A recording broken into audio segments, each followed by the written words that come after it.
Bonjour à toutes et à tous nous sommes ravis de vous accueillir si nombreux et nombreuses pour le tout premier webinaire de la Fondation MNH.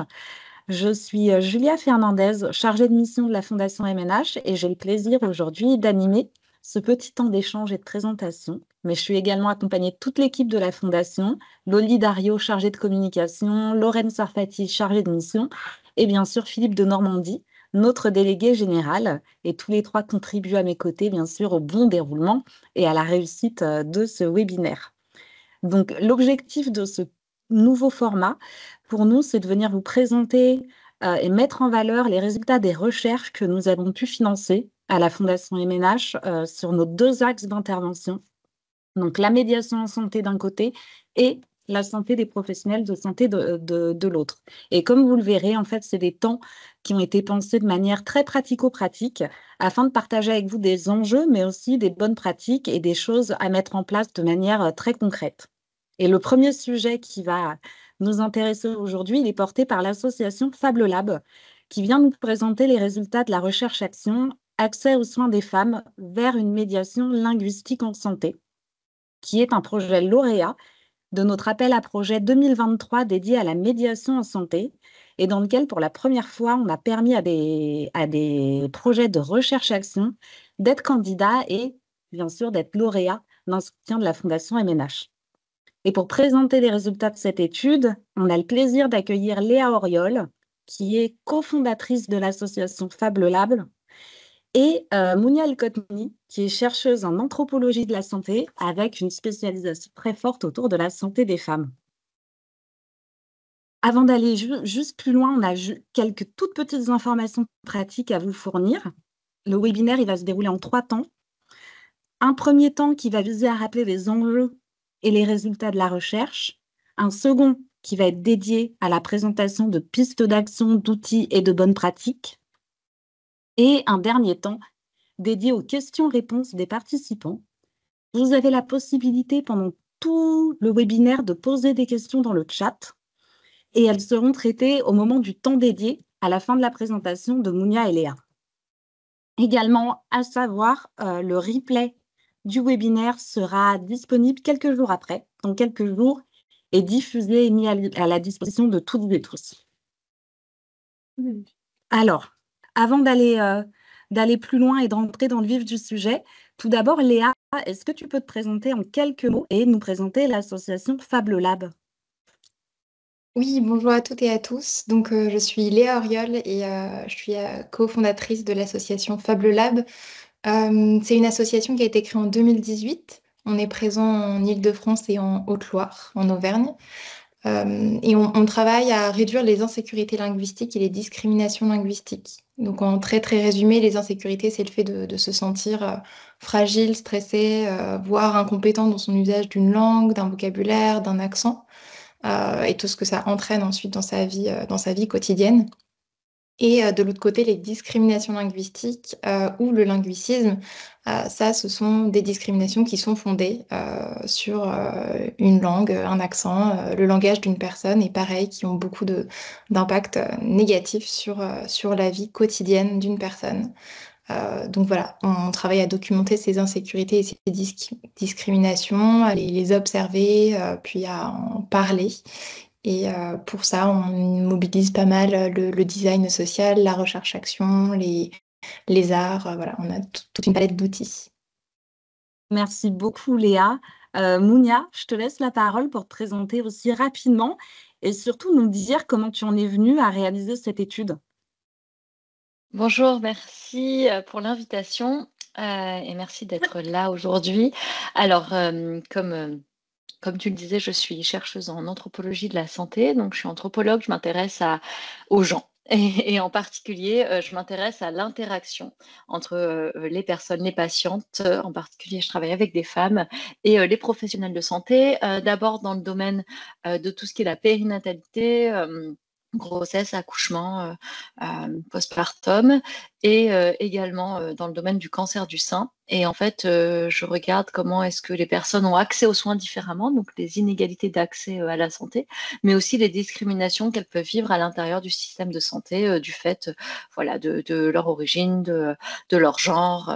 Et donc ça, c'était ma spécialité. Et avec l'association Fable Lab, en échangeant, ça faisait quelque temps qu'on se disait, c'est vrai que la question de la langue en particulier comme une inégalité de santé, elle est là, mais c'est pas un sujet encore à part entière, en tout cas en France. Comment elle s'articule avec d'autres choses? Ça serait intéressant de voir si on peut mettre le doigt sur ce que Léa vient de le dire sur le linguicisme.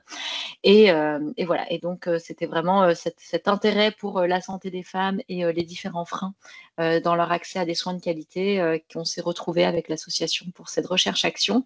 Et c'est très difficile à faire financer les recherches-actions. Donc, voilà, merci de nous avoir fait confiance parce que du coup, quand on finance de la recherche, on ne veut pas forcément des actions concrètes et vice-versa. Donc là, on a pu faire les deux et on a hâte de vous présenter notre projet. Merci beaucoup, merci Mounia et merci Léa. Je vous propose de rentrer tout de suite dans le vif du sujet.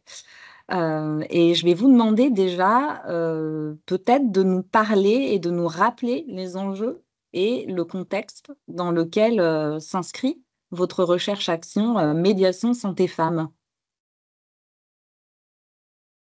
Oui, Micro, vas-y. Ouais. micro, ouais, c'est bon. Donc les enjeux et le contexte.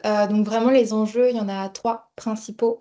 Le premier, c'est comme l'a rappelé Mounia, de documenter ce rôle joué par la langue dans les inégalités sociales de santé, parce qu'il y en a très peu, et en particulier vécu par les femmes non francophones en France. Le second, donc, c'est toute la partie d'action, donc c'est d'équiper, d'outiller les femmes, les équipes de santé pour justement parvenir à mieux communiquer et puis mieux s'autonomiser. Et le troisième, il est de diffuser les outils et les résultats de notre recherche comme on le fait aujourd'hui.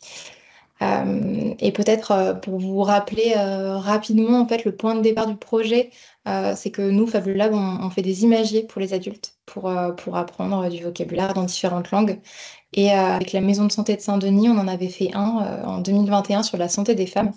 Et à ce moment-là, on a recueilli beaucoup, beaucoup de témoignages de soignants, de soignantes, de patientes, parce que pour récolter les mots, pour les illustrations, on a travaillé en concertation avec le public et beaucoup de témoignages sur les difficultés d'accès aux soins. Donc nous, on ne savait pas trop quoi en faire, donc on est allé se renseigner. Et donc les deux constats qui ont émergé à ce moment-là, c'est qu'il y a très très peu d'outils quand même de médiation linguistique, ou en tout cas qui sont très très peu connus et utilisés. Le second, c'est qu'il n'y avait pas de recherche spécifique. Et donc c'est pour ça qu'on a souhaité combler ce manque-là. Et donc, la recherche-action, elle se déploie en deux phases. Donc, la première, grâce à la Fondation MNH, a pu se tenir en 2023-2024. Et donc, elle a mené à la publication d'une étude, d'un rapport accès aux soins vers une médiation linguistique en santé. Et la seconde qui continue là jusqu'à la fin de l'année, qui est soutenue par l'ARS en Île-de-France, elle est spécifiquement sur les violences obstétricales et gynécologiques, en lien toujours avec cette langue, donc de documenter est-ce que les violences sont les mêmes, est-ce qu'il y en a des spécifiques, voilà. Donc là, c'est une recherche qui est en cours, et donc je laisse la parole à Mounia pour le fond du sujet. Et pour dire aussi que du coup, on collabore aussi avec notre collègue, il y avait sa photo, on est passé rapidement dessus avec Lucia Gentile, qui est aussi anthropologue et qui travaille en particulier sur le psychotrauma vécu par les femmes sud-asiatiques en France. Donc voilà, on est plusieurs chercheuses et plusieurs personnes de l'équipe de Fable Lab sur ce projet. Donc, on a pu mener une recherche sur deux territoires. Donc, une partie qui sont les territoires de l'association Fable Lab, donc une partie en Haute-Loire et une partie en Île-de-France. Et donc, on a utilisé plusieurs outils de recherche qualitative, à la fois un questionnaire dans différents lieux de soins pour recueillir le ressenti des professionnels de santé, certains aussi et certaines qu'on a vues en entretien pour approfondir. Mais du coup, ça donnait aussi un panorama, je vous montrerai les résultats des ressentis des professionnels et de aussi documenter la fréquence de rencontrer des personnes avec lesquelles on n'a pas de langue en commun.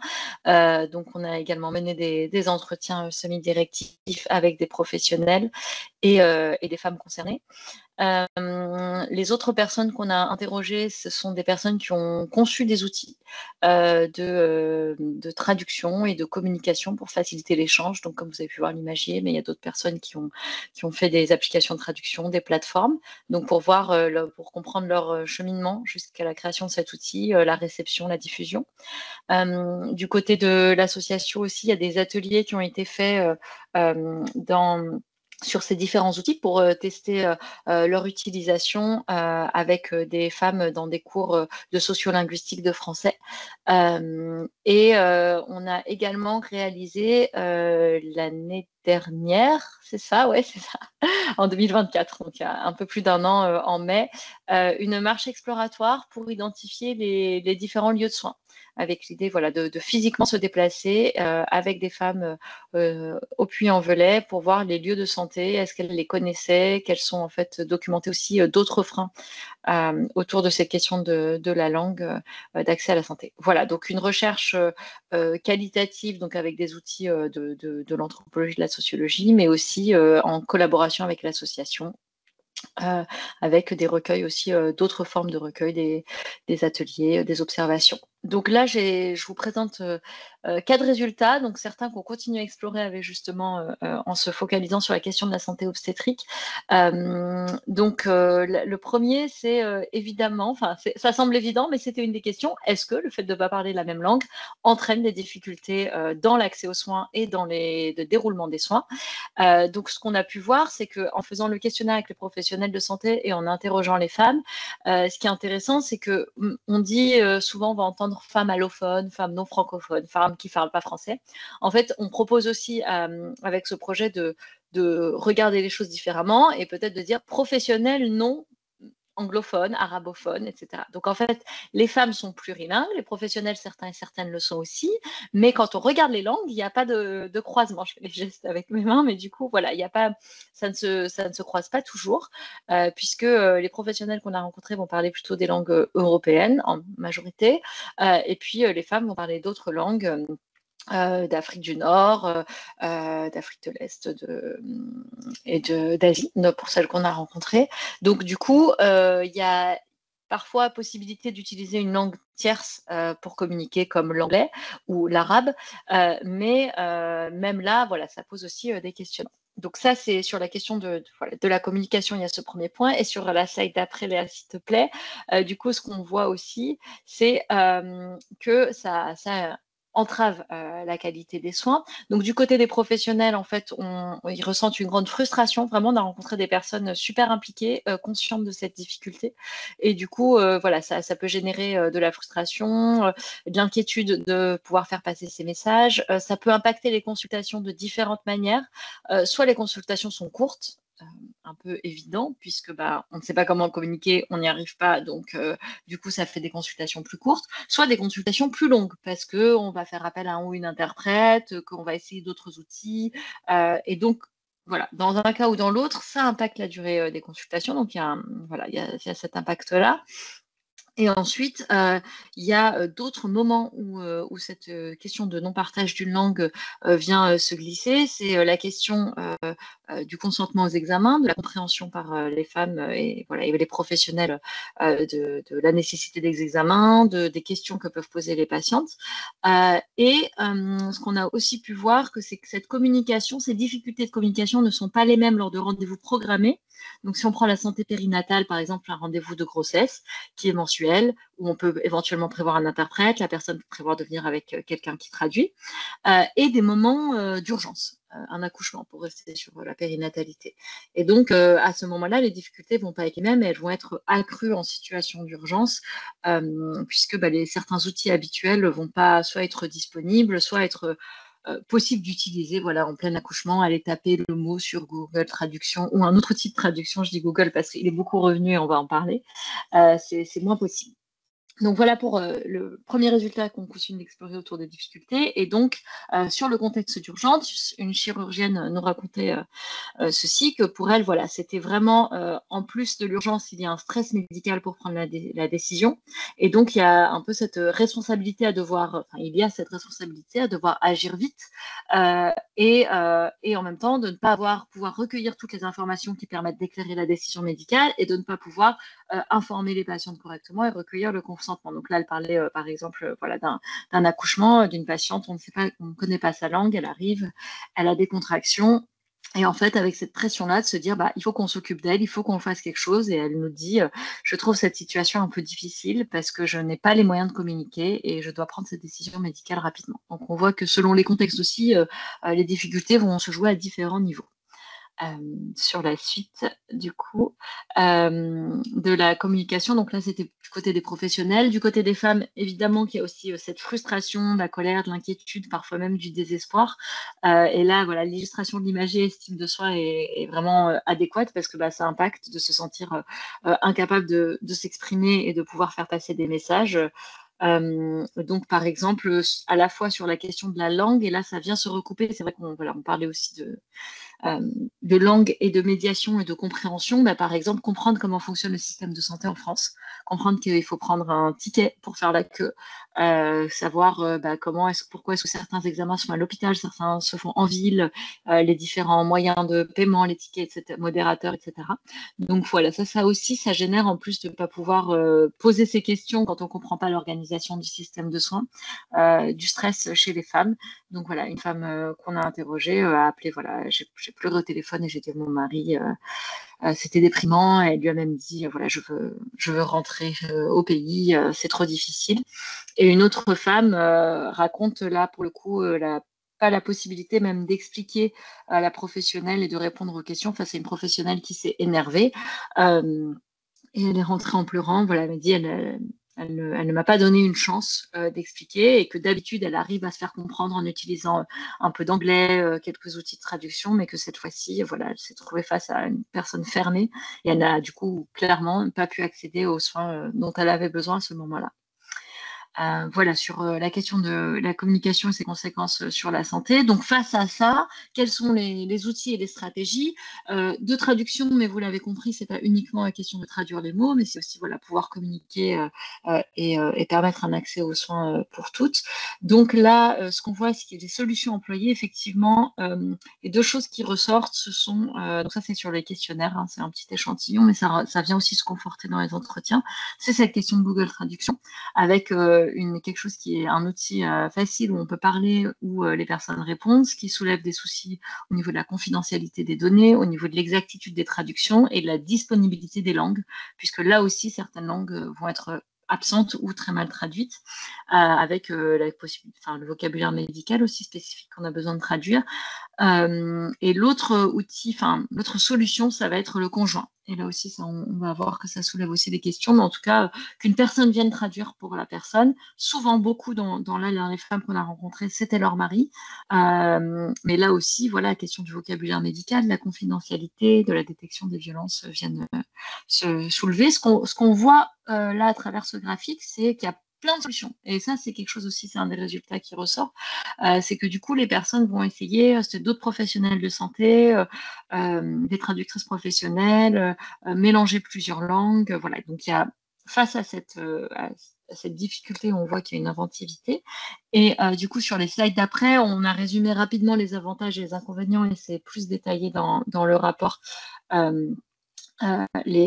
Chaque solution, ses avantages et ses inconvénients. Ce qu'on voit, c'est donc une solution de bricolage où les professionnels et les femmes vont utiliser plusieurs moyens pour communiquer. Et ce terme de bricolage, il n'est pas forcément péjoratif. C'est en fait, on essaye. Et il montre aussi de la bonne volonté, mais il montre aussi parfois le manque de moyens.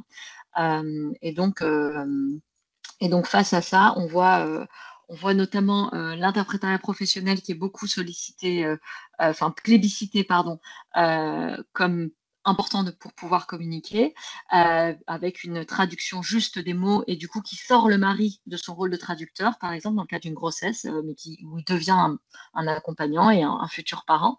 Mais là aussi avec des limites, avec parfois des femmes qui sont mal à l'aise avec l'interprétariat, avec des difficultés aussi parfois pour certaines langues, avec la question aussi de pouvoir aller seule au rendez-vous. Et en fait, cette étude aussi et l'imagier, les pistes qu'on a développées avec l'association sont pour autonomiser les femmes. Et donc voilà, l'idée c'est de pouvoir proposer des différents outils de qualité pour que les femmes puissent mener leur consultation comme elles le souhaitent. Donc sur les slides d'après, je vais passer voilà, donc, sur la suite pour montrer que cette question de la langue, c'était une de nos questions de recherche. Est-ce que la langue, est-ce que le linguicisme a un impact sur la qualité des soins? Est-ce que le linguicisme existe en France? Donc en fait, ce qu'on voit, c'est que c'est pas toujours évident de mettre le doigt sur c'est à cause de la barrière de la langue, parce que parfois, souvent dans les femmes qu'on a rencontrées, il y a une imbrication avec d'autres choses, ce sont des femmes primo-arrivantes sur le territoire français, avec des questions de logement, de précarité, mais en fait, pas que. Et j'ai envie de dire, et même si, en fait, c'est important aussi de mentionner la langue, pas juste comme ah oui, en plus, elle ne parle pas la même langue. Ce qu'on peut voir dans la littérature, c'est mentionné mais pas approfondi, mais de dire eh ben, comment la langue là va venir aggraver ou interagir avec ces autres facteurs, et aussi avec des difficultés liées aux conditions de l'hôpital public. Par exemple, ensuite de couche, les femmes me disaient je ne sais pas si c'est parce que j'arrivais pas bien à m'exprimer, ou si parce que je suis racisée ou je porte le voile, mais on a refusé de me donner des couches, ou si c'est parce qu'en fait il n'y a pas d'argent et du coup ils rationnent les couches et les serviettes hygiéniques en postpartum pour les femmes. Voilà, donc elles étaient aussi conscientes de ça, avec cependant ce qu'on a pu mettre en évidence dans la recherche, c'est qu'il y a une discrimination spécifique liée au linguicisme, par exemple voilà, en disant on ne veut pas payer pour un traducteur, on ne peut pas faire ça pour toutes les femmes, c'est aux femmes d'apprendre le français, et donc là voilà, alors que l'interprétariat est un droit, et pouvoir mener une consultation en comprenant ce qui se passe est un droit aussi. Donc sur la suite, Léa, face à ça, voilà, les femmes, elles sont aussi inventives, et voilà, ce dernier résultat vraiment va continuer à être exploré sur l'autonomisation dans la partie outils dont Léa va parler. Et l'idée, c'est vraiment que les femmes, elles nous ont partagé des stratégies, y compris, elles se sont dit entre elles, mais moi, j'essaye de m'informer en amont, même dans ma langue, voilà, de connaître les parties de mon corps, d'en parler à mes filles, et en fait, pour arriver en consultation préparée, au-delà du fait de ne pas parler la même langue. Et ça, c'est aussi quelque chose voilà, d'un médecin urgentiste qui a développé une application qui nous disait, nous, on a eu un besoin dans les services d'urgence, mais on pense que c'est bien en amont qu'il faut faire cette éducation thérapeutique, et les ateliers qu'organise Fable Lab et ceux dans lesquels j'ai pu intervenir, il y a vraiment un grand besoin de connaître ce vocabulaire-là spécifique et de connaître aussi des choses autour de la langue comme le fonctionnement du système de santé, les adressages, etc. Et dans ce résultat sur l'autonomie des femmes, sur la slide d'après, il y a voilà, des témoignages, des pistes d'autodéfense. En fait, les femmes ne se laissent pas faire, se passent aussi des conseils. Et c'est pour ça, dans la méthodologie, on a des entretiens individuels, mais on a aussi des groupes. Et là, ça permet aux femmes de rebondir sur les situations et de se partager aussi des exemples de situations où elles ont pu répondre. Et donc, voilà, elle disait, moi, j'y vais, je demande à chaque fois, est-ce qu'il y a quelqu'un qui parle anglais, parce que je ne sais pas très bien parler français, et je réussis à trouver, ou sinon on appelle mon mari au téléphone. Elles aussi, elles sont force de proposition. Et avec d'autres stratégies, notamment, et ça, c'est quelque chose qu'on veut continuer à explorer, vraiment, le fait de ne pas parler bien français, qu'on soit francophone, né en France, mais d'une classe sociale où c'est un autre type de français qui est parlé. Voilà, cette discrimination liée à la maîtrise du français, c'est vraiment quelque chose qu'on veut continuer, et elles l'ont bien saisi. Elles disaient en fait, les Français, il faut être très concentré, ils te laissent tranquille, même si tu ne comprends pas. Voilà, et un peu, ça aussi, c'est une stratégie d'autodéfense, d'éviter de se faire maltraiter parce qu'on ne parle pas la langue. Voilà, je pense que c'était tout. Voilà. Et du coup, Merci beaucoup Mounia, c'est très très clair et ça fait particulièrement écho avec tous les travaux et tous les projets que nous on soutient à la Fondation MNH autour de la médiation en santé. Voilà, quand tu parles de l'autonomisation des femmes, de le fait de leur donner les clés pour comprendre le parcours de santé, pour pouvoir communiquer, ça fait vraiment écho avec ce que la Fondation MNH a envie de porter, que ce soit côté professionnel de santé comme bénéficiaires, patients et patientes. Et suite à cet état des lieux, Mounia, Léa, si vous avez fait une slide de résumé, ce serait quoi les 2-3 idées clés, du coup, pour vous à retenir de l'étude? Alors, c'est pas évident, mais du coup, je voulais insister sur cette idée qu'on voilà, on parle d'allophonie, de barrière de la langue, mais en fait que du coup c'est contextuel. Ça dépend, qui on a en face de soi, quels sont les outils qui sont à notre disposition, est-ce que c'est de l'urgence, est-ce que c'est pas de l'urgence? Du coup, c'est pas une barrière en soi, c'est une barrière qui existe dans une interaction, même les professionnels de santé vont pas réagir de la même façon avec, face à une personne avec laquelle ils ont pas de langue. Donc voilà, de se dire que cette barrière, c'est pas une barrière, en soi, c'est vraiment, dans l'échange qu'elle peut se créer. Et du coup, 2e idée, qu'il y a, pas un seul outil unique, pour y pallier. Que parfois ça va être l'interprétariat professionnel, parfois ça va être des schémas qui vont mettre en confiance la personne ou lui demander de elle, s'auto-palper les seins par exemple, si on parle de cancer du sein. Enfin voilà, de mettre en confiance. Il y a plein d'outils différents et l'idée c'est d'avoir, accès à cette palette-là pour trouver ce qui fonctionne le mieux dans cette relation soignante, soignée. Et enfin, le 3e point est vraiment voilà, ça c'est plus pour des futures recherches et c'est vraiment quelque chose qui m'a interpellée, c'est vraiment que la discrimination linguistique est une chose, existe en soi et elle entrave la qualité des soins. Voilà. Et du coup, ça, c'est plus seulement une intuition, c'est vraiment quelque chose qu'on documente, qu'on continue à documenter. Et du coup, elle vient interagir, comme je le disais, avec d'autres facteurs, mais se dire le mot discrimination linguistique, si tout le monde pouvait l'avoir en tête, ce serait super de ressortir de ce webinaire, au moins, voilà. Pour ma part, pour la partie recherche, avec ces 3 clés. Merci beaucoup, Mounia. Merci Léa, pour cet état des lieux, très complet et vraiment, passionnant. Je vous propose de passer à la 2e partie, consacrée aux pistes d'action, outils concrets que vous avez pu identifier et j'ai une première question, pour vous. Est-ce que vous avez, relevé des exemples concrets où la médiation en santé, la médiation linguistique, elle a pu changer la donne, que ce soit pour la patiente ou pour le professionnel de santé?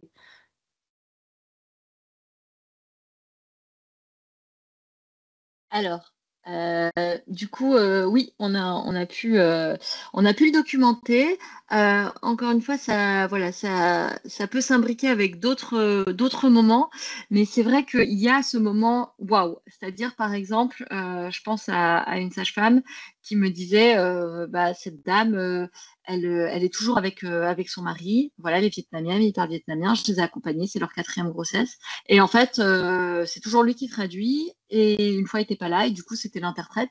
Et ça a permis d'avoir un interprétariat au téléphone et ça a permis d'avoir plus de fluidité. Voilà, dans d'autres cas, ça pourrait être voilà, la détection de violence, etc. Mais là, c'était vraiment voilà, le moment là où se dire, en fait, j'ai la patiente et c'est elle voilà, qui parle, je peux la regarder, enfin, ça crée une autre dynamique. Donc ça, c'était sur la question de l'interprétariat. Et ensuite, à d'autres moments, il y a cet effet un peu waouh sur, par exemple, le consentement. Il y a une sage-femme qui me dit, bah, moi, déjà, je fais extrêmement attention. Par exemple, pour un examen gynécologique, c'est invasif, c'est intrusif, c'est l'intimité des personnes. Et donc, de prendre conscience que cette personne-là, elle n'a peut-être pas les mêmes outils. Déjà, elle n'est peut-être pas, c'est peut-être son premier examen. Et ça, c'est des choses aussi qui reviennent. Premier examen gynécologique, en fait, quel que soit son âge. Donc, de pouvoir prendre en compte cette personne dans son histoire, dans son parcours de vie et en fait lui expliquer ce qui va se passer, c'est quelque chose. Nous, globalement, je l'ai dit, hein, les professionnels de santé qu'on a rencontrés étaient déjà très attentifs à ça, mais du coup, ça venait renforcer leur attention et leur précaution à faire un examen invasif comme un examen gynécologique. Et donc là, on voit aussi que c'est pouvoir expliquer dans la langue, mais aussi pouvoir expliquer conceptuellement et le pourquoi de cet examen-là. Donc voilà pour l'articulation entre la médiation, l'explication, la prise en compte de l'impact culturel et le côté linguistique de pouvoir traduire. Donc là, c'est ce que on peut appeler ça un effet protecteur. En fait, on peut se dire, bah, il y a des discriminations linguistiques comme je viens de vous parler, mais parfois, c'était aussi une des surprises de la recherche, c'est que ne pas parler la même langue que le professionnel de santé peut avoir un effet protecteur. Et donc, du coup, les personnes, on va s'assurer encore plus de leur consentement à certains gestes. Voilà. Merci beaucoup, Mounia, très clair et très parlant. Est-ce que vous voulez dérouler peut-être avec Léa également des pistes d'action que vous avez pu identifier ou des outils sur lesquels vous avez pu travailler, notamment des outils en matière de médiation linguistique qui est au cœur de votre étude? Oui, avec plaisir. Merci, Julia. Euh, on a mélangé un peu outils, ressources, pistes d'action. Enfin, il y a pas mal de choses dans cette partie, mais vraiment la première, et c'est pour continuer dans ce que racontait Mounia, c'est de prendre conscience en fait qu'il y a des insécurités linguistiques. Donc en fait que des personnes peuvent vraiment se sentir très très stressées par rapport à leur langue. Donc de prendre conscience de ces insécurités et aussi de prendre conscience qu'en tant que soignant, soignante, on peut aussi opérer sans forcément s'en rendre compte et sans le vouloir des discriminations. Donc voilà, nous on vous partage l'étude qu'on a fait. On a aussi réalisé un podcast avec le studio MadeCheck pour vulgariser un rapport si vous avez un peu moins de temps. Mais voilà, donc pour prendre conscience de ça, ça permet aussi, et ça c'était aussi un élément que disait Mounia, mais c'est très important de rappeler que la personne qu'on a en face, c'est pas juste une personne qui ne parle pas français. Enfin, c'est un fait, c'est une difficulté qu'il s'agit de dépasser aussi, voilà, quand on est face à une personne qui ne parle pas français, mais ce fait-là ne peut pas éclipser tout le reste. Et ça ne peut pas éclipser l'ensemble des ressources dont la patiente dispose en termes de compétences langagières, d'adaptation, voilà. Et aussi les ressources que les soignants et les soignantes disposent et peuvent tout à fait mobiliser. Et l'idée, c'est quand même donc, voilà, de dépasser cette barrière, de ne pas forcément considérer que c'est une barrière et de se dire comment on fait pour mobiliser ensemble des ressources et parvenir à communiquer. Donc, dans ces slides-là, on voit aussi, en fait, donc derrière ces personnes-là, il y a vraiment une grande pluralité de profils linguistiques. Enfin, voilà, il y a des personnes qui sont à l'aise à l'oral, à l'écrit, qui mélangent les langues. Enfin, beaucoup des femmes qu'on a interrogées sont plurilingues, hein. Enfin, au-delà de deux langues, elles en maîtrisent parfois bien plus. Donc, il faut aussi s'appuyer sur ces compétences-là. C'est vraiment important. Et les personnes qui ne parlent pas français, c'est pas un groupe hétérogène non plus. Enfin, vraiment, d'aller au-delà de tout ça, c'est important. Et peut-être quelque chose aussi, on est passé un peu vite tout à l'heure, mais nous, ce qui nous a beaucoup marqué dans la recherche, c'était la différence quand on interrogeait les soignants et quand on interrogeait les patientes. Parce que parfois, voilà, enfin, en fait, quand on interrogeait les soignants, le bricolage et le fait d'obtenir une réponse, un oui ou un non à sa question pouvait convenir et suffire. En revanche, quand on interrogeait les patientes, c'était pas tout à fait la même chose. Il y avait beaucoup de frustration, donc à ne pas pouvoir s'exprimer, expliquer, voilà. Donc ça, c'est quand même quelque chose d'important et aussi à avoir en tête. La seconde chose, pareil, qu'on appelle outils, ressources, c'est l'hospitalité et l'accueil. Enfin, vraiment, ça, le témoignage qu'on voit de cette femme, c'est que, en fait, c'est très, très apprécié, c'est très, très valorisé par les patientes d'avoir quelqu'un en face de nous qui sourit, qui prend le temps, qui dit bonjour, qui est accueillant. Et en fait, justement, quand on est face à une personne qui parle peu français, qui se sent probablement en insécurité aussi parce que ben, c'est peut-être un système de soins que cette personne ne connaît pas, et aussi parce qu'en fait, elle est ici pour une question de santé, un problème de santé. Donc voilà. La chose importante, c'est finalement d'être encore plus accueillant et souriant. Et encore une fois, de mobiliser tout ce qu'on peut en termes de compétences, de qualité chez nous, chez la personne, chez la patiente, et aussi de s'appuyer sur les outils, évidemment, parce que Comme l'expliquait Mounia, on parle quand même de droit, hein, de droit à la médiation, à l'interprétariat, de droit aussi à transmettre les tenants et les aboutissants de tout acte médical. Enfin voilà, c'est quelque chose d'important.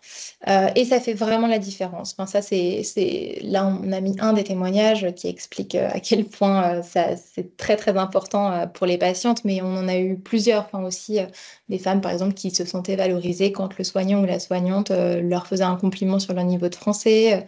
Et vraiment, ça fait beaucoup de différence. Ça joue beaucoup. Donc ça, c'est pour l'oral. Après, à l'écrit, il y a aussi des possibilités pour communiquer les informations. Il y a tout ce qui est fait autour du langage clair, qui se développe de plus en plus dans la santé, notamment grâce au travail de Santé publique France, qui a vraiment développé beaucoup de guides à cet endroit-là.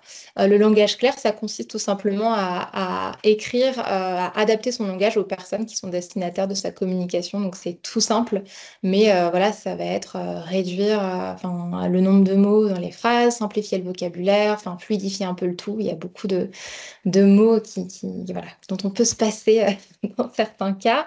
Et aussi peut-être quelque chose sur lequel être vigilant dans toujours cette posture et de faire attention, c'est la quantité de documents aussi écrits qu'on peut transmettre. Enfin, parfois, on noie les patientes sous des documents en fait, si c'est des documents avec beaucoup de texte rédigés, difficilement à comprendre, ça peut vraiment aussi être un effet malheureusement repoussoir. Donc, voilà pour ces deux points-là sur l'accueil qui sont vraiment très, très, très, très importants.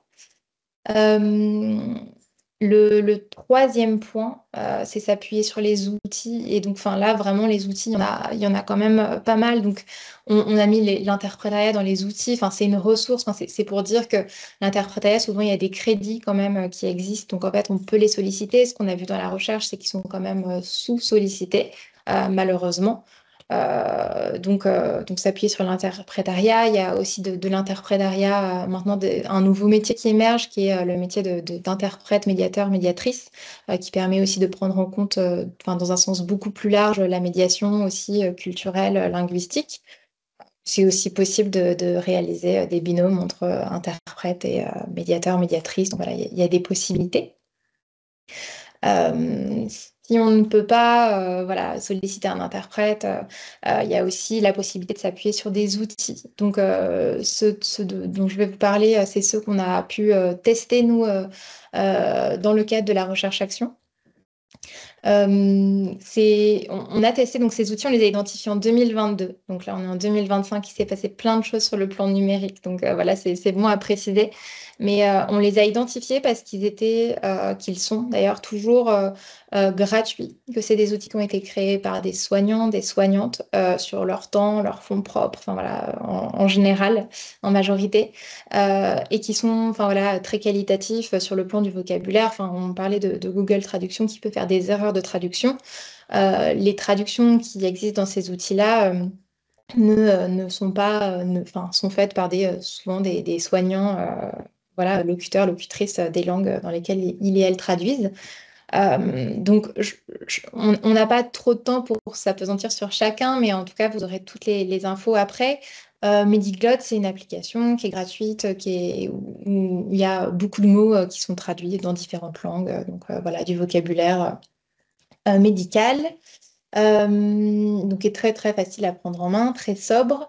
TraducMed, ce sont des questions. En fait, l'idée, c'est de pouvoir réaliser toute sa consultation médicale dans une autre langue. Donc, c'est des questions qui sont traduites à l'oral. Donc, en fait, là, sur la slide, c'est des questions sur l'identité, sur le nom, le prénom, tout ça. Mais il y a aussi des questions, très, très poussées par rapport aux examens. Donc, il suffit de cliquer dessus et ensuite, on a la prononciation à l'oral. Quand nous, on a testé cet outil-là, par exemple, en atelier, on voyait vraiment le visage des femmes s'illuminer. S'illuminer parce que elles entendaient du vocabulaire de qualité dans leur langue et en fait, ça, c'était très, très précieux. On a vraiment pu observer ça. Une personne, je vois dans le chat, précise que c'est disponible hors ligne et ça, c'est très, très important aussi. Donc, il faut télécharger à l'avance, mais c'est aussi quelque chose qui est important quand on crée des outils numériques. Euh, Palelo aussi a été créé alors avec cette même idée de traduire les questions des consultations. Là, c'est à l'écrit. Donc voilà, on passe dessus et puis il y a le texte enfin, la traduction qui apparaît en format de texte. On s'est aussi intéressé à l'application Medipicto de la PHP, qui a beaucoup de fonctionnalités, mais notamment beaucoup de pictogrammes qui permettent de en fait, enfin, vraiment, c'est des images assez détaillées et enfin, il y a des fonctionnalités aussi, par exemple, une planche anatomique où on peut indiquer sur les douleurs, les types de douleurs. Donc ça, les types de douleurs, c'est aussi quelque chose de très, enfin, sur les questions des langues et de la culture, on ne parle pas de la douleur de la même façon. Donc ça, c'est aussi un sujet. Mais en tout cas, Medipicto vraiment permet de s'exprimer en fait sous forme de pictogrammes, d'organiser ces questions, enfin, de préparer aussi à l'avance son rendez-vous médical côté patiente. Donc voilà, ça c'est les applications qu'on a testées. Nous, avant de mener cette recherche-action, on avait édité 2 imagiers. Donc c'est des livres de vocabulaire avec 100 mots sur la santé, l'un sur la santé, l'autre sur la santé des femmes. Ces mots, ils ont été choisis voilà, avec du public, enfin, des soignants, des patients. Donc, c'est vraiment des mots importants, généralistes, hein. Chacun sur la santé et la santé des femmes, ça reste généraliste. Donc, à l'intérieur, il y a des mots illustrés avec des transcriptions phonétiques, enfin, voilà, qui permettent ils sont utilisés, en fait, on les a fait avec la maison de santé de Saint-Denis, en Seine-Saint-Denis. Et ils sont utilisés par les professionnels de santé comme médiation. Mais au départ, nos images, c'était pour l'apprentissage du vocabulaire, donc on est bien conscient que les formats livres, c'est pas forcément l'idéal dans le cadre d'une consultation, mais du coup, on peut travailler aussi sur des cartes, enfin, on peut travailler sur d'autres, d'autres formats qui sont peut-être plus pratiques. Les imagiers, ils sont à la vente en papier, mais on a tous les PDF en accès libre de droit, donc vous pouvez les télécharger, les imprimer gratuitement. Et on a aussi une base de données partagée sur laquelle on a mis toutes les illustrations, les traductions, qui s'appelle Yota. Je vous en parlerai aussi. Euh, et en fait, les outils, il y en a, je le disais, enfin, il y en a quand même quelques-uns. Nous, on est en train d'améliorer notre site, donc qui sera en ligne le 1er octobre, mais on va avoir une page sur laquelle on liste aussi donc, enfin, nos outils, mais aussi les autres outils qu'on a pu croiser, qu'on a pu tester. J'en cite que quelques-uns, mais vous pourrez aller creuser, on vous partagera la présentation, mais il y a Santé BD qui est très connu, reconnu, qui a été pas mal cité quand même par les soignants et les soignantes pendant l'étude. Enfin, un peu plus que les autres, disons. Au Québec, ils ont réalisé un lexique des mots de la santé en langage clair qui est super bien aussi. En Belgique, il y a un site qui s'appelle zanzou.be. Là, c'est plutôt à destination des patients directement, mais c'est des contenus sur la santé des femmes gynécologiques qui sont assez poussés. Et en fait, ils sont disponibles en français, ils sont traduits dans vraiment différentes langues, une dizaine de langues. Et il y a aussi la traduction à l'audio. Donc, en fait, on peut lire ou écouter. Il y a des illustrations. Enfin, voilà, c'est assez poussé. L'Orsper Samdara a aussi une plateforme où il recense tout plein d'outils multilingues sur cette plateforme. Donc, l'Orsper travaille plutôt sur la santé mentale, mais il y a aussi des outils de santé généralistes et d'autres spécialités. Il y a les livrets du COMED qui sont aussi, je pense, connus par pas mal de personnes ici, qui sont des livrets bilingues entièrement traduits et qui donnent beaucoup de ressources sur les différents professionnels de santé, le système de soins, l'administratif, les différents éléments de calendrier de dépistage, tout ça. Et après, nous, au cours de la recherche, on a aussi pu identifier, par exemple, des outils qui sont plus des médiations spécifiques, en fait, à destination des femmes non francophones. Donc, par exemple, il y avait une sage-femme en PMI qui avait mis en place, enfin, qui met en place des séances de préparation à l'accouchement systématiquement avec un ou une interprète. Donc, voilà, ça, c'est aussi d'autres types d'outils. Euh, Après, il y a la question de créer des outils. Parce qu'en fait, malgré tout, enfin, il y en a toujours qui peuvent nous manquer finalement dans nos pratiques au quotidien et ça peut être parfois intéressant d'en créer de nouveaux. Il y a souvent l'espoir, enfin nous on l'a pas mal retrouvé quand on discutait, l'espoir qu'il y ait un outil ultime qui puisse nous sauver de toutes les situations, répondre à tous nos problèmes, nos demandes. Il n'existe pas encore et c'est peut-être souhaitable qu'il n'existe pas parce que potentiellement ça pourrait être un outil un peu bizarre. Mais du coup, enfin, pourquoi pas créer des outils? Enfin, vraiment, nous, quand on voit, quand on utilise auprès des, enfin, quand on utilise des ressources et des outils, on voit bien que les personnes, elles accrochent pas toutes au même type d'outils. Donc en fait, une pluralité, ça peut être bienvenu. Il y a des choses très très spécifiques parfois sur lesquelles c'est important de pouvoir en fait créer quelque chose de très spécifique. Donc euh, il ne faut pas forcément hésiter à en créer, mais par contre, il y a quelques éléments qui sont importants. Il y a le fait de toujours les penser avec les personnes concernées par les problématiques. Ça paraît évident, mais c'est quand même pas toujours fait. Par exemple, sur la langue, finalement, pas mal des outils, enfin, il y a pas mal d'outils qui sont utilisés aujourd'hui avec des personnes non francophones, mais qui ont été à la base créés pour des personnes en situation de handicap. Donc, c'est des outils qui sont d'un grand secours, mais c'est pas non plus les mêmes types de publics. Donc voilà, il y a aussi des choses quand même à avoir en tête, à prendre en compte. Nous, on est en train de travailler à une liste de recommandations un peu concrètes pour les personnes, les structures qui souhaiteraient créer des outils de médiation linguistique numérique.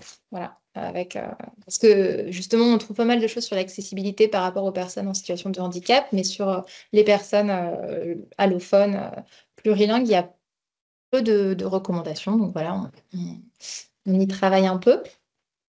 L'idée aussi, si on veut créer des outils, c'est de quand même réfléchir à la mutualisation des efforts et des compétences, de la conception de l'outil jusqu'à la diffusion.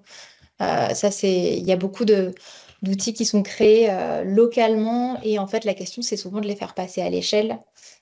Et ça, par exemple, dans les applications qu'on a pu tester, enfin, c'était vraiment une difficulté des soignants et des soignantes qui avaient qui avaient créé ces outils, qui les avaient créés encore une fois sur leur fond propre, leur temps propre, et qui fonctionnent très bien à un endroit, à l'échelle d'une structure, d'une ville, et puis après, pour les faire passer, pour les diffuser, bah, en fait, là, c'est un autre d'autres difficultés et d'autres compétences en fait, qui ne sont pas forcément celles des soignants et des soignantes à la base, c'est pas forcément leur travail. Mais donc de mutualiser les efforts, ça peut être intéressant. Par exemple, en ce moment, le GHU 93 travaille à un centre de ressources de littératie en santé. Donc l'idée, c'est un peu ça, c'est de rassembler un peu tous les acteurs, tous les outils sur un territoire, de vérifier qu'ils sont pertinents et puis après de les diffuser largement et de vraiment travailler sur cette diffusion. En ça aussi, par rapport à la diffusion, les licences libres sont intéressantes parce qu'elles permettent voilà, de diffuser, enfin de mettre à disposition les outils gratuitement et puis qu'ils soient adaptés ensuite. Euh, si ces outils sont numériques, aussi un point de vigilance, c'est de se questionner du coup sur les impacts du numérique, de l'intelligence artificielle.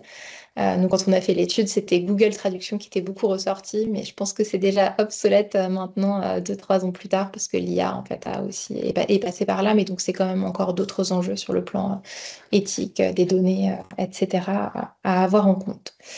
Je ne sais pas s'il reste beaucoup de temps sur les outils. On est un petit peu short niveau outils et timing, mais Léa, tu as fait un panorama extrêmement complet et hyper intéressant, toujours autour du lien soignant, patient, patiente, comment on intègre tout le monde pour répondre à des besoins, voilà, des besoins concrets issus du terrain et de la pratique, que ce soit des professionnels de santé ou des patients et des patientes. Je vous propose une toute dernière peut-être question avant de prendre des questions-réponses. C'était pour que vous puissiez, vous, résumer peut-être les 2, 3 recommandations clés que vous avez pu identifier suite à la réalisation de ce travail sur le terrain et de cette recherche. Et vous inquiétez pas pour les participants, on vous enverra des slides éventuellement, puisque voilà, on n'a pas eu le temps de toutes les voir en détail. En tout cas, on vous les mettra en pièce jointe du mail qu'on vous fera à la fin du webinaire. Je vous laisse la parole sur les recos, Mounia et Léa. Ça marche. Je conclus du coup quand même, j'en profite, mais ça fera une transition pour conclure sur la partie des outils avec ce témoignage du coup d'un médecin qu'on a pu interroger dans le cadre de la recherche. Donc voilà, il explique que la question aussi, c'est celle de l'intensité avec laquelle les soignants veulent vraiment se faire comprendre. Euh, et il nous partage une solution qui est malheureusement enfin, autour de lui, hein, souvent utilisée pour un patient étranger aux urgences, c'est de faire une prise de sang et puis de voir ce que ça donne. Donc il y a aussi la question, voilà, enfin, il y a des outils, il y a plein de choses qui existent, mais il y a la question de est-ce qu'on a le souhait que cette communication, elle se fasse et que ça, c'est quand même un petit peu la base, la base. Sur les recommandations, enfin les recommandations, en fait, finalement, elles rejoignent vraiment celles de la synthèse de l'étude de Mounia, mais ça reste cohérent, mais c'est vraiment la première de ne pas considérer d'emblée la langue comme une barrière. Enfin, vraiment, il y a plein d'autres choses pour rentrer en communication. Il y a la gestuelle, il y a les explications. Enfin, on a cité tous ces outils sur la posture, tout ça, le climat de confiance. Et donc, voilà, se dire qu'en fait, on est dans une relation de soins et qu'il y a ce facteur-là, mais il y a aussi plein de possibilités et que déjà, ça débloque de pas se dire que c'est une barrière. Enfin, le mot barrière est quand même très très fort et nous, on a tâché de pas l'utiliser justement dans la recherche parce que déjà, c'est un postulat. La seconde recommandation, ben, c'est d'utiliser en fait les outils et les ressources qui sont à disposition. Donc en fait, bah, c'est vraiment du temps aussi de prendre en main. Enfin, on sait, c'est pas rien, mais c'est pour ça que le fait qu'il y ait une pluralité d'outils, ça permet aussi de s'adapter. Enfin, nous, de nous approprier celles qui nous conviennent. Enfin, les outils qui nous conviennent le mieux. Il y en a. Et puis, enfin, c'est aussi, enfin, encore une fois. Enfin, le fait de transmettre ces informations auprès des patientes, c'est un droit en fait. Enfin, donc c'est vraiment quelque chose sur lequel il est important d'investir quand même du temps, de penser enfin, pardon, s'approprier ces outils et ces ressources à disposition. Et la troisième recommandation, c'est vraiment de reconnaître l'agentivité des patientes. Enfin voilà, elles ont elles aussi tout plein de ressources, enfin, de ressources à disposition. Enfin, elles ne souhaitent que la relation de soins puisse bien se passer. Donc voilà, s'appuyer en fait sur elles en premier lieu, c'est quand même important. Merci beaucoup, Léa. Et il me semble que Mounia, tu travailles sur un volet 2 Oui, de la alors, recherche. C'est la prochaine étape. Voilà, avant de prendre les questions des participants, peut-être faire un petit point à où vous en êtes suite à la réalisation de cette première recherche-action. oui, alors tout à fait. Donc la MNH nous a vraiment permis d'amorcer ce projet-là qui s'est clôturé il y a un an. Et donc en même temps, on avait identifié cette question de l'obstétrique et donc grâce à un financement de l'ARS, on a pu continuer à interroger les femmes et les professionnels de santé, cette fois-ci vraiment autour de la périnatalité, de l'articulation entre non-partage d'une langue et potentiellement exposition aux violences obstétricales ou en tout cas des discriminations plus fortes. Donc, on va bientôt clôturer aussi ce projet. Il y aura un colloque à Paris le 30 janvier. On pourra transmettre l'information pour les personnes qui souhaiteront participer. Et on a aussi un autre projet, en particulier, je le disais, j'ai travaillé aussi sur le cancer du sein. Et donc, avec l'association, on avait aussi à cœur de travailler cette thématique en se disant dans des moments d'annonce de cancer, dans des moments de parcours compliqués où il y a des enjeux qui viennent s'ajouter. Et du coup, comment ça se passe? Et donc là, on est en train de mener aussi cette recherche-là grâce au soutien de l'INCa sur la compréhension à la fois du dépistage à l'annonce, au parcours de soins des femmes non francophones dans le cas de cancer du sein et de cancer féminin. Et j'ai vu dans les questions qu'il y avait des questions sur la méthodologie, mais voilà, je laisse peut-être Lorraine les résumer et du coup, je pourrais rebondir dessus. Merci. Merci beaucoup, Mounia. Et par rapport à la suite là, des travaux, il y a un endroit où on peut retrouver, tu as parlé du 30 janvier pour un événement voilà, de présentation, Le mais nouveau site à jour de le 1er octobre, rendez-vous sur le site de Fab Lab et vous verrez à la ok, fois tous les outils et les futurs événements. Vous pourrez entendre parler du projet, peut-être nous rejoindre. on remettra le lien vers Fab Lab dans le mail qu'on vous enverra à toutes et tous. Merci beaucoup à toutes les deux. Lorraine a effectivement compilé quelques questions. Voilà, j'ai 3 petites questions pour vous, Léa et Mounia. La première, c'est une question de Rebecca qui se demandait quels étaient les obstacles auxquels vous avez dû faire face pour réaliser cette étude. Ah. Merci. Léa, si tu veux, je commence. Parce qu'on n'a peut-être pas rencontré les mêmes choses. Alors, je trouve que c'est super intéressant parce que obstacle, on pense tout de suite à résistance. Il n'y a pas eu, comme j'ai pu le rencontrer en travaillant sur les violences médicales, par exemple, voilà, de résistance forte à ne pas nous recevoir ou, voilà, ou pas d'intérêt. C'est pas ça. En revanche, ça a été un peu difficile de faire coïncider les discours. Léa disait tout à l'heure, c'est vrai que parfois les professionnels, on interroge une personne et nous dit non, ça va, on se débrouille, ça se passe très bien. Puis la femme, des femmes, c'est jamais la même personne qui est en consultation. Mais bon, voilà, on a 2 poules. Et de l'autre côté, on a un autre son de cloche en disant bah, je dis oui, mais je comprends pas. Mais du coup, j'ai l'impression que le médecin pense que j'ai compris, etc. Donc on a ça. Mais la difficulté, enfin, ou en tout cas, voilà, quelque chose d'autre, c'est les discordances de discours entre les professionnels de santé. Par exemple, un chef de service va nous dire ah ben la maternité, ça se passe très bien, on arrive toujours à se débrouiller et tout. Et puis les sages-femmes en salle de naissance vont dire c'est la catastrophe quand les patientes elles parlent pas français, c'est hyper difficile, c'est frustrant, je peux pas du tout lui proposer des techniques pour soulager sa douleur, être sûre de ce qu'elle veut. Donc là, en fait, selon la profession, le niveau d'hierarchie, les moments où on rencontre les patientes, et ben en fait, on va pas avoir les mêmes réponses à la même question. Donc ça, c'est plutôt voilà, une difficulté pour nous à faire attention. Et voilà, le travail aussi d'enquête est d'interroger plein de personnes pour être sûr d'avoir des réponses différentes. Et on arrête quand on a une redondance, quand on atteint la saturation. Et l'autre chose, c'était de trouver les femmes. Mais peut-être que Léa, je voulais en parler.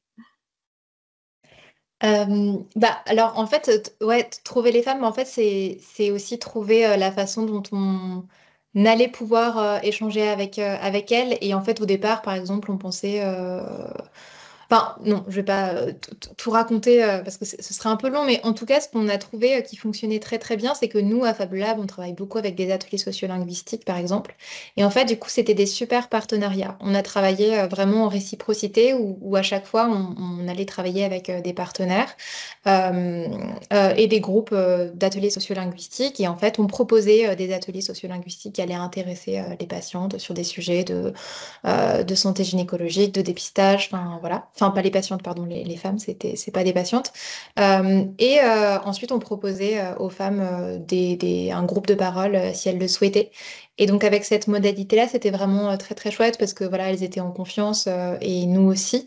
Mais sinon, oui, c'est très compliqué. Enfin, en fait, et finalement, il y a pas mal d'études sur les personnes exilées ou non francophones où en fait, on interroge l'autre côté de la médiation, donc les personnes francophones, mais pas forcément les personnes non francophones, parce qu'en fait, bah voilà, il faut toujours des interprètes. Voilà, c'est quelque chose d'autre en fait.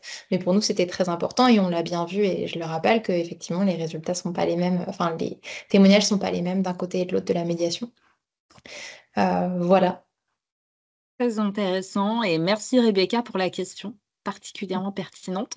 On a une deuxième question de Franck, qui est le président de la Fondation MNH. Bonjour Franck, qui se demandait, lorsque le traducteur est un proche, comment on peut s'assurer qu'il est sincère et qu'il comprend le langage médical quand on est en face en tant que professionnel de santé? Merci du coup parce que c'est vrai que je suis passée peut-être un peu rapidement sur les résultats, les outils et avantages inconvénients, c'est plus détaillé dans le rapport. C'est une vraie question. C'est-à-dire que là, quand je dis que les femmes qu'on a rencontrées, qu'elles viennent du Bangladesh, d'Égypte en particulier pour ce volet-là de la recherche, elles disent c'est mon mari qui vient traduire. En fait, quel est le niveau aussi de français de leur mari? Et sachant que voilà, c'est pas non seulement traduire du français, mais traduire un vocabulaire médical. Donc ça, c'est pas facile à mesurer. Les professionnels de santé peuvent le sentir, y compris quand c'est des interprètes professionnels. Donc là, je permets d'élargir aussi la question. C'est pas juste une question de si c'est un interprétariat non professionnel. Il y a un mot exact, mais je l'ai oublié. Informel, voilà. Du coup, il y a cette même question-là parce que les interprètes, voilà, on va les appeler. C'est des entreprises, des associations, et du coup, ça dépend qui est disponible, si c'est de l'interprétariat par téléphone ou en présentiel, et c'est pas dit que cette personne-là, elle est spécialiste de gynécologie obstétrique. Donc, elle peut traduire le matin à l'OFPRA et l'après-midi à l'hôpital. Donc, cette question-là du vocabulaire, y compris pour nous, quand on n'est pas médecin, ou des médecins qui vont dans une autre spécialité, on l'a pas. Donc, c'est vraiment une des questions soulevées et une des choses auxquelles les professionnels faisaient attention. Ils se rendaient bien compte que parfois les réponses étaient beaucoup plus courtes, enfin, ou la traduction de leurs questions est beaucoup plus courte que le temps pour lequel ils ont posé les questions. Et il y a certains mots qui sont en français. Là, pour le coup, c'est sur le volet gynécologique là qu'on continue, mais la semaine dernière, on a fait un entretien avec une interprète, et en fait, le mot échographie était traduit en français. Voilà. Du coup, voilà, il y a certains mots, certains vocabulaires, ça va être en français ou en anglais quand c'est du vocabulaire médical. Merci pour la réponse. Et une toute dernière question, et on a presque tenu le timing, franchement. Bravo. Ouais. Alice vous demande si, d'après vous, il existe des sensibilisations ou des formations dans les études de médecine sur le sujet, voilà, sur le sujet des freins linguistiques dans l'accès à la santé, de communication entre soignants et soignés. Alors, pas à ma connaissance. Ce qu'il y a, et j'ai vu qu'il y avait eu effectivement cette réponse-là dans le chat, il existe sur la question, je vais me permettre d'élargir du coup, des discriminations, des violences médicales, etc. Il y a des DU qui ont été mis en place, à initiative de soignants, soignantes, en partenariat, voilà, avec des collègues sociologues, anthropologues dans différents endroits en France. Et voilà, il y a certaines options aussi, certains cours optionnels qui peuvent être proposés aux facs de médecine. Et il y a notamment, voilà, à Paris avec la psychologue sociale Raki Kassi et ma collègue Priscille Sauvegrain, qui est maîtresse de conférences en maïeutique et sociologue. Du coup, une sensibilisation sur les questions de discrimination, mais c'est plutôt voilà, de l'effet du racisme dans l'accès aux soins. Raki Kassi, elle travaille beaucoup sur la question de l'impact du racisme sur les personnes racisées. Donc, mais sur la langue, s'il y en a, dites-le moi, ça m'intéresse. Mais du coup, c'est pas tout à fait mentionné. En tout cas, il n'y a pas d'unité. Ça peut être mentionné, je l'espère, dans certains cours, mais de se dire comment un cours ou une session, comment travailler avec des patientes et patients non francophones, non, pas encore. Appelez-nous, on arrive. C'est noté, donc une belle ouverture de pistes d'action hyper concrètes pour la fin du webinaire. Je vous remercie toutes et tous, vraiment, et un grand merci à Mounia et à Léa qui ont été passionnantes et qui ont su vous présenter de manière très synthétique des résultats vraiment très riches de leur recherche. On va vous envoyer un mail avec toutes les ressources et avec le replay du webinaire. Et avant de vous quitter, je vais laisser la parole à Philippe de Normandie, qui est notre délégué général, qui va juste vous parler de notre prochain rendez-vous au mois de décembre pour le prochain webinaire de la Fondation. Philippe, est-ce que ton micro est allumé? Tout est allumé. Voilà. Mais en tout cas, merci Super. beaucoup. On voit bien que ce sujet que vous venez de traiter impacte très directement la qualité de la santé, à la fois bien sûr des patients, mais également la qualité de la santé des professionnels, parce que ça diminue complètement la notion de stress et de se sentir beaucoup plus en lien avec son patient. On sait que c'est absolument majeur pour pouvoir, là encore, au niveau des professionnels, être dans une situation la plus favorable. Et donc, toujours dans ce sujet, la santé des professionnels, et dans la continuité de ce cycle de webinaire qui est lancé, je tiens encore à remercier toute l'équipe de la Fondation, eh bien, le prochain va traiter plus spécifiquement, effectivement, de la santé en mettant en avant les expositions professionnelles du secteur sanitaire. C'est à partir des grosses bases de données, et donc notamment la base de données de Constance, qui cela vous permettra de pouvoir vous dire, ben voilà, quels sont les risques professionnels, les 26 risques professionnels, quel est leur niveau en fonction de mon métier, en balayant tous les métiers qui peuvent exister au niveau des établissements de santé, en regardant la taille des établissements et en regardant le secteur d'activité. Ça nous paraît absolument essentiel de pouvoir comprendre pour pouvoir, ces risques professionnels pour demain avoir des politiques de prévention beaucoup plus actives. Donc, rendez-vous le 2 décembre à 13 h avec le professeur Alexis Descata et toute son équipe d'Angers. Et en tout cas, merci encore. On vous souhaite une très belle fin de journée et vous trouvez toutes les informations sur le site de la Fondation. Au revoir. Merci à tout le monde. À bientôt. Au revoir.